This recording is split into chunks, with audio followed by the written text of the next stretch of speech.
Não é agora. O ministro Moraes seria punido pelo combo, pelo conjunto da sua obra. O que pode acontecer com ele? A impossibilidade que use cartões de crédito de bandeiras de bancos norte-americanos e até mesmo de bancos brasileiros que têm operação fora do Brasil. Então a punição é dentro do território norte-americano, mas o efeito alcança quem está fora, que é justamente a pessoa a ser sancionada. E também os seus familiares podem ser atingidos, porque a lei pune quem se beneficia da violação. Então, se os familiares do ministro Moraes ou de outros ministros que têm escritórios de advocacia que se beneficiaram dessas violações, eles também podem ser punidos.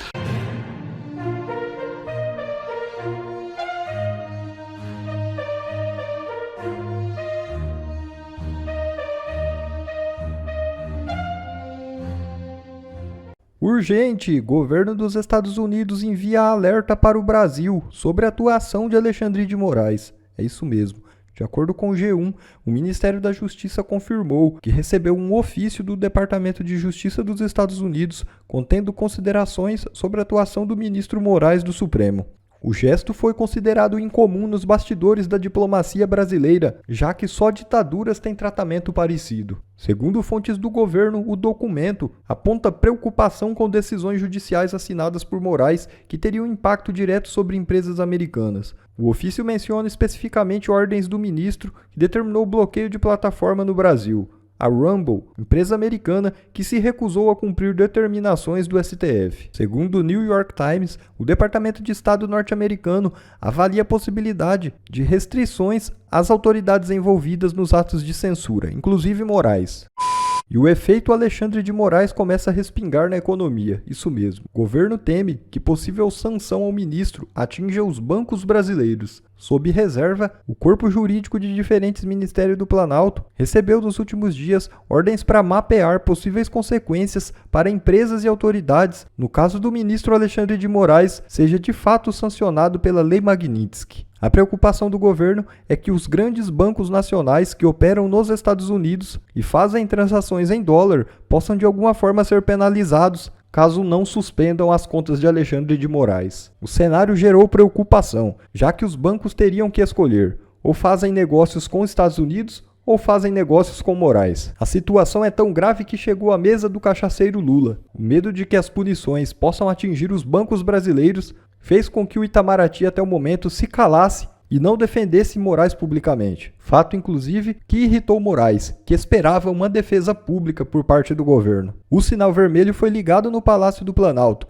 porque a depender da extensão da canetada de Trump, a penalidade a Moraes poderia implicar em multas gigantes em bancos brasileiros que estejam operando nos Estados Unidos. Para mim já ficou claro, quando tiverem que escolher um lado, certamente não vai ser o de Moraes. Sobre esses e outros assuntos da semana, se junta a nós, em Oeste Sem Filtro, advogado e professor de Direito Constitucional, André Marcília. Professor, muito boa noite mais uma vez, seja bem-vindo. Professor, começamos com esse assunto, claro, da afirmação do secretário de Estado, Marco Rubio. Acho que foi a primeira vez publicamente que ele confirmou a possibilidade, grandes chances, de imposição de sanções ao ministro Alexandre de Moraes.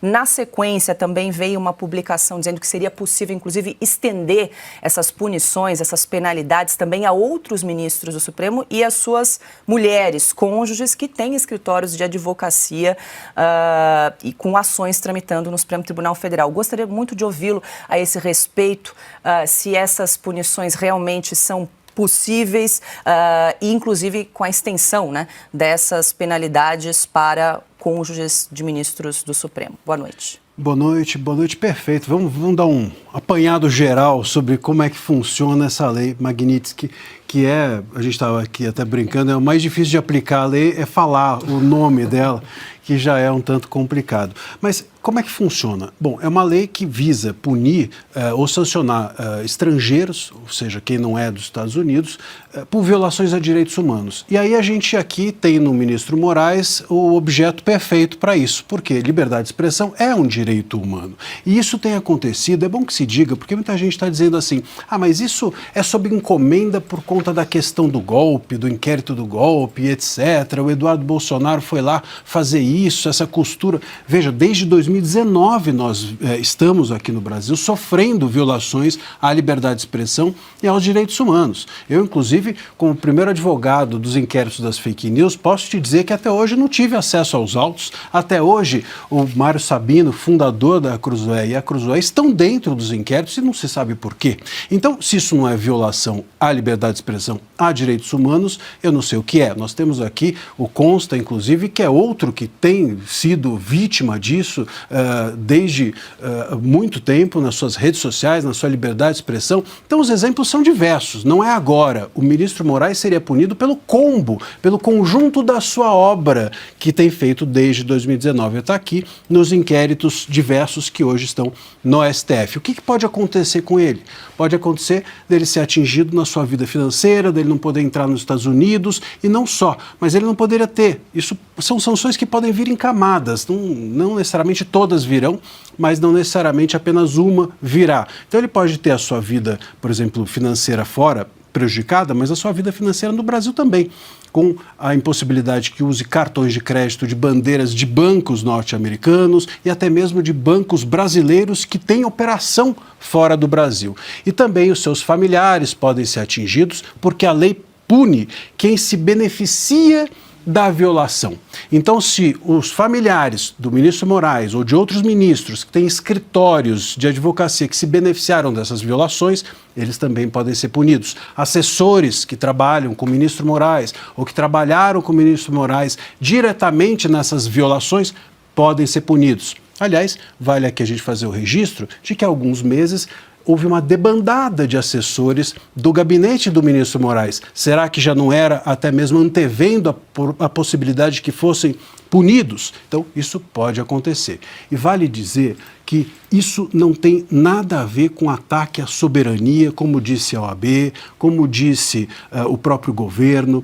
O próprio Gilmar Mendes. O próprio Gilmar Mendes, que curiosamente saiu a campo junto, quase ao mesmo tempo da OAB, para dizer a mesma coisa, que seria um ataque à soberania. E por que não é um ataque à soberania? Porque a lei pune dentro do território norte-americano, empresas norte-americanas são afetadas, então eles estão ali, não há nenhuma relação direta com instituições brasileiras, com as decisões dos ministros, eles podem continuar votando do mesmo jeito, fazendo o que eles sempre fizeram, mas há um efeito extraterritorial. Então a punição é dentro do território norte-americano, mas o efeito alcança quem está fora, que é justamente a pessoa a ser sancionada. O que eu acho que o governo, ou que o ministro Gilmar e a OAB, enfim, todos eles estão querendo, ao dizer que isso é um ataque à soberania, é o que a gente fala, delegar o problema para cima. Eles estão querendo jogar isso para a questão toda para o governo brasileiro, que está em dívida com o STF, porque depende a sua governabilidade depende muito, né, do STF. Então, jogando para o governo e dizendo é um ataque à soberania, fala assim, governo, Itamaraty, resolvam vocês, diretamente com o Trump, o nosso problema. E com isso, talvez criar um impasse diplomático que faça com que os Estados Unidos recuem. Me parece que é essa a estratégia. Bom, a roda está aberta para a gente discutir os principais assuntos jurídicos da semana. Marina Helena, seu parceiro aqui de Oeste com ela. É um prazer. Falaram pra gente afastar aqui. Me senti na escola. Assim. Vamos ficar pertinho, ficar pertinho. Não, a gente colocou vocês dois juntos aí hoje, especialmente. Eu queria que você falasse um pouco mais dessa questão desse... É impressionante hoje, né? Primeiro, o Lula recorrendo ao Itamaraty. A gente viu todos os lados, né? Ele pedindo pro Itamaraty uma resposta enérgica. Aí a gente vê o tweet do Gilmar Mendes, aí a gente vê a carta da OAB, aí a gente vê logo na sequência também o líder da oposição pedindo a prisão de Eduardo Bolsonaro. Pareceu um movimento super coordenado, né? Impressionante. Isso mostra que eles já estavam esperando isso há algum tempo. Eu até mencionei a debandada do gabinete do ministro Moraes e, de fato, isso não é algo novo. Os Estados Unidos, de alguma forma geral, têm falado sobre essas sanções há muito tempo, inclusive desde o início do governo Trump, e isso está na pauta. volta. Então não é uma surpresa também para o Brasil, se lá eles se preparam, aqui também o nosso governo se prepara. E essa deve ser a estratégia, tentar subir mesmo para o governo, tentar solucionar isso, solucionar não, né? Criar um impasse diplomático, eu acho que esse é o ponto. Eu acho que eles talvez acreditem que se houver uma briga entre países diplomática, os Estados Unidos não banquem, não truquem, né? Não deem uma segunda carta. Agora, isso mostra como é absurdo a postura da nossa Suprema Corte e do nosso governo. Quer dizer, em momento algum passa pela cabeça deles recuar. Em momento algum passa pela cabeça deles dar um passo atrás. Veja, se não é na questão do golpe, que seja na questão dos inquéritos antidemocráticos, que seja na questão do inquérito das milícias digitais, que seja na questão dos inquéritos das fake news, veja, não é possível que eles não reconheçam nenhum abuso e achem que tudo bem, que eles têm que seguir nessa escalada e os Estados Unidos é que têm que recuar. E vale dizer, ataque à soberania é o que o Brasil está fazendo.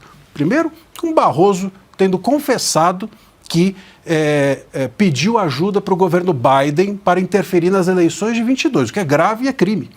E segundo, com as próprias decisões do ministro Moraes. Veja, quando o ministro Moraes deu aquelas decisões pedindo dados para empresas norte-americanas, dados de cidadãos norte-americanos, ele viola as leis norte-americanas, ele passa por cima da soberania dos Estados Unidos e isso é que criou, inclusive, essa grande reação. Foi ali que a coisa toda começou a ficar mal para o nosso lado, ou pelo menos foi a cereja do bolo, a ponta do iceberg. Então nós violamos a soberania deles, eles estão reagindo sem violar a nossa.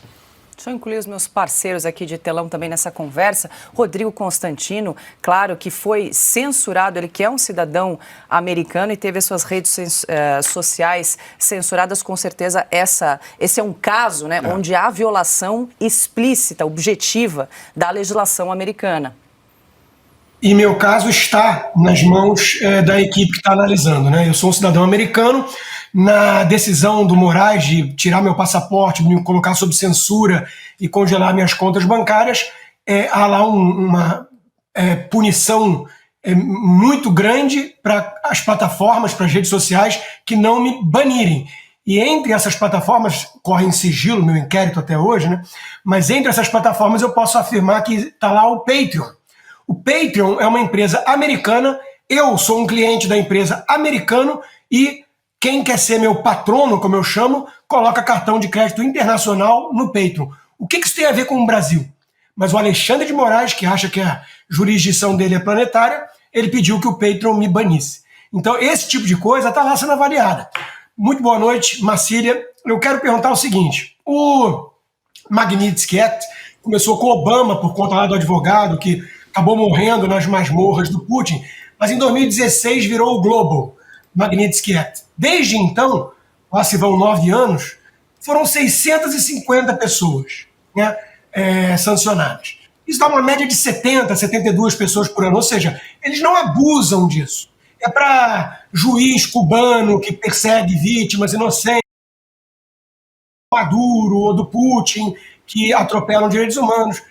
E está com uma grande chance de chegar isso a ministros do Supremo e seus cônjuges. A pergunta que eu lhe faço, você acha, porque no momento eles estão reagindo, dobrando a aposta e ninguém solta a mão de ninguém, você acha que quando houver mesmo uma sanção, assumindo que vai vir, pelo menos para o Alexandre, você acha que eles mudam de postura? Porque eu fico pensando num Barroso, imaginando que não vai poder mais vir para os Estados Unidos. Ele adora isso aqui, ele tinha apartamento em Key Biscayne, o filho dele trabalha aqui em Miami. Quer dizer, você acha que eles estão pagando para ver como se fosse um bluff?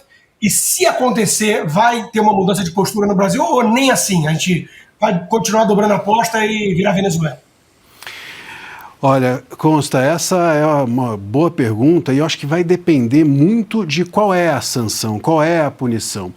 Se ela entrar nesses meandros de uma punição, vamos dizer assim, mais severa, de atingir a vida financeira do ministro ou dos seus, aqui no Brasil, ou até mesmo atingir os seus familiares, escritórios de advocacia, isso pode ter um efeito, acho que de duas mãos. Tanto pode fazer com que as pessoas se assustem e recuem, como aconteceu talvez com com o gabinete do ministro Moraes, que houve uma debandada, talvez pessoas que não topassem correr esse risco, como pode fazer também com que haja uma espécie de união ainda maior, sobretudo de setores da advocacia, que a gente tem assistido diariamente se colocar de forma submetida, infelizmente, à Suprema Corte e, enfim, já se manifestaram como uma nota que a gente mencionou aqui da OAB. Então, se houver sobretudo, essa alcance a escritórios de advocacia, talvez isso possa gerar uma união.